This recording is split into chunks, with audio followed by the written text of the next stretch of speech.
بسم اللہ الرحمن الرحیم۔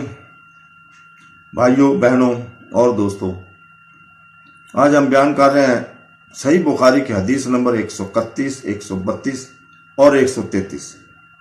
131 عبداللہ بن عمر سے روایت کرتے ہیں کہ رسول پاک صلی اللہ علیہ وسلم نے ایک مرتبہ فرمایا کہ درختوں میں سے ایک درخت ایسا ہے جس کے پتے کبھی نہیں جھڑتے اور اس کی مثال مسلمان جیسی ہے، مجھے بتلاؤ وہ کیا درخت ہے، کون سا درخت ہے؟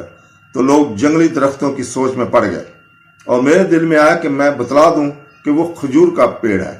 عبداللہ کہتے ہیں کہ پھر مجھے شرم آ گئی اور میں چپ ہی رہا۔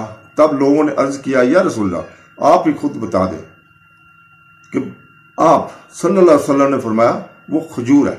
عبداللہ کہتے ہیں کہ میرے جی میں جو بات تھی وہ میں نے اپنے والد عمر رضی اللہ تعالیٰ عنہ کو بتلائی۔ وہ کہنے لگے کہ اگر تو اس وقت کہہ دیتا تو میرے لیے ایسے ہی قیمتی سرمایہ سے زیادہ محبوب ہوتا۔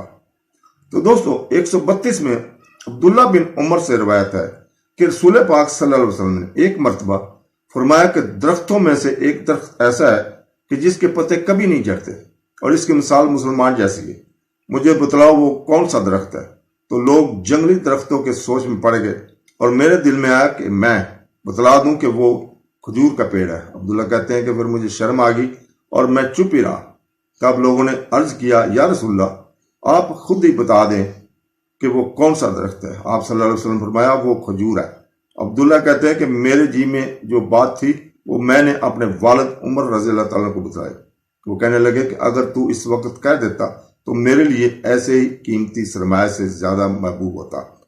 133 عبداللہ بن عمر رضی اللہ تعالیٰ عنہ سے روایت کیا کہ ایک مرتبہ ایک آدمی نے مسجد میں کھڑے ہو کر عرض کیا، یا رسول اللہ، آپ ہمیں کس جگہ سے احرام باندھنے کا حکم دیتے ہیں؟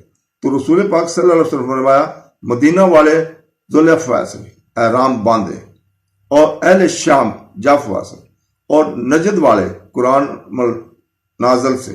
ابن عمر رضی اللہ تعالیٰ نے فرمایا کہ لوگوں کا خیال ہے کہ رسول پاک صلی اللہ علیہ وسلم نے فرمایا کہ یمن والے یلمم سے احرام باندھے، اور ابن عمر رضی اللہ تعالیٰ نے کہا کرتے تھے کہ مجھے یہ آخری جملہ رسول پاک صلی اللہ علیہ وسلم سے یاد نہیں۔